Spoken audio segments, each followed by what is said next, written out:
Louange à Dieu, paix et bénédiction à tous ses messagers. Dans un hadith à thème divin, Dieu le majestueux dit « Tout acte du fils d'Adam lui revient, sauf le jeûne, car il est à moi et c'est moi qui le rétribue. Il délaisse sa nourriture, sa boisson et ses désirs pour moi. Le jeûneur connaîtra 2 moments de bonheur, un premier au moment de rompre son jeûne et un autre au moment de rencontrer son Seigneur. La laine du jeûneur est plus agréable auprès de Dieu que l'odeur du musc. » D'après une autre version de Bukhari, toute œuvre a sa propre expiation. Le jeûne m'appartient et c'est moi qui le rétribue. La valeur de toutes ces bonnes œuvres est multipliée. La bonne action en vaudra 10 et cela pourra aller jusqu'à 700 fois sa valeur. Comme vous le voyez, la valeur des bonnes œuvres est démultipliée. Chaque bonne action en vaudra au minimum 10 et cela pourra aller jusqu'à 700 fois, sauf le jeûne, dont Dieu lui attribuera une récompense au-delà de toute limite. En effet, le jeûne fait partie des actes qui demandent de l'endurance. À ce sujet, Dieu dit dans le Coran « Innama yuwaffa as-sabiruna ajrahum bighayri hisab » En vérité, les persévérants seront rémunérés au-delà de toute espérance. C'est la raison pour laquelle le prophète, Dieu le bénisse, a nommé le mois de Ramadan le mois de l'endurance. Il faut être endurant lorsqu'on se trouve devant les obligations prescrites par Dieu, devant ses interdits et face au destin imparti. Toutes ces dimensions se trouvent dans le jeûne. Il faut en effet de l'endurance pour obéir à Dieu, pour l'adorer comme il se doit, pour s'abstenir des désirs interdits durant le jeûne, pour faire face à la difficulté de jeûner, pour faire face aux attaques des personnes malveillantes, etc.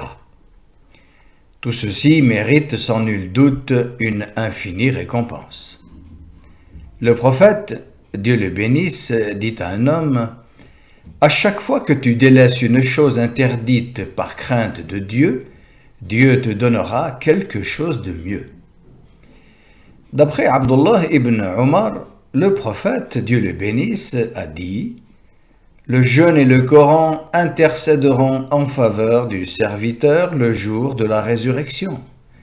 Le jeûne dira « Seigneur, je l'ai privé de nourriture et de boisson durant la journée. » Le Coran dira « Je l'ai privé de sommeil durant la nuit.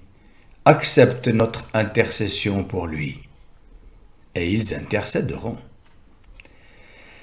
Le jeûne intercédera en faveur de celui ou celle qui se sera abstenu de tout ce qui peut rompre le jeûne, ainsi que de tout ce qui ne rompt pas le jeûne, comme les propos futiles interdits, les regards interdits, prêter à l'oreille à ce qui est interdit, empocher de l'argent interdit, etc.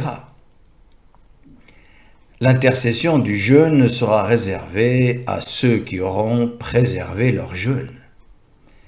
Quant à ceux qui auront négligé leur jeûne en s'adonnant aux interdits, méritent que leur jeûne leur soit retourné en pleine face et que ce dernier leur dise « Que Dieu te rejette comme tu m'as négligé ». Et il en sera de même pour la prière qui dira la même chose. Certains pieux prédécesseurs ont dit « Lorsque le croyant meurt, il est dit à l'ange « Sens l'odeur de sa tête ». L'ange dira « Je décèle dans sa tête le Coran ». On lui dira ensuite « Sens son cœur ». Et l'ange de dire « Je décèle dans son cœur le jeûne ». On lui dira encore « Sans ses pieds ». Il dira « Je décèle dans ses pieds la station debout pour les prières de nuit ». Il sera ensuite dit « Il s'est préservé, que Dieu Tout-Puissant le protège ». C'est ainsi que le Coran n'intercède que pour ceux qu'il a empêchés de dormir la nuit. Malheureusement, nombreux sont ceux qui ne récolteront de leur jeûne que le fait d'avoir eu faim et soif, et nombreux également seront ceux qui ne récolteront des prières nocturnes que le fait d'être restés éveillés. Ils ne feront que s'éloigner de leur Seigneur s'ils ne se préservent pas des turpitudes et des actes blâmables. Dieu dit dans le Coran « Wa aqimis salah, inna as-salata tanha anil fahsha'i wal munkar » Accomplis la salat, car la salat préserve des turpitudes et des actes blâmables.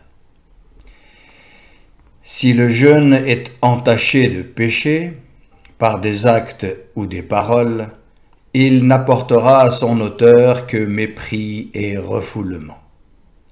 Le prophète, Dieu le bénisse, a dit « Il se peut qu'un jeûneur ne tire aucun profit de son jeûne si ce n'est la faim et la soif. » Le véritable jeûne n'est pas de se priver uniquement de nourriture et de boissons. C'est aussi renoncer à toute frivolité, à toute futilité ainsi qu'au plaisir charnel. Certains pieux prédécesseurs ont dit « Le jeûne le plus simple est de s'abstenir de manger et de boire. » Jabir a dit « Lorsque tu jeûnes, doivent également jeûner ton ouïe, ton regard, ainsi que ta langue de tout ce qui est interdit, comme le mensonge. Renonce également à tout ce qui nuit à ton voisin. Que le jour où tu jeûnes soit pour toi paix et sérénité. Le jour où tu jeûnes et le jour où tu ne jeûnes pas ne doivent pas se ressembler. » C'est la raison pour laquelle le prophète, Dieu le bénisse, a dit « Celui qui ne renonce pas à tout genre de péché, que ce soit en acte ou en parole, Dieu n'a que faire qu'il renonce à la nourriture et à la boisson. » De ce fait, tu ne peux prétendre que ton jeûne est intègre et intégral que si tu te rapproches de Dieu en délaissant tous les interdits, notamment le mensonge et toute forme d'injustice envers autrui concernant leur personne, leurs biens ou leur dignité. C'est là que prend tout son sens la phrase dite par Dieu « Tout acte du fils d'Adam lui revient, sauf le jeûne, car il est à moi, et c'est moi qui le rétribue. » Gloire à Dieu, le Maître suprême que ne peuvent atteindre les calomnies des hommes. Paix et salut aux envoyés, et louange à Dieu, le Maître souverain de l'univers. Merci d'avoir suivi en ma compagnie, et que Dieu vous préserve.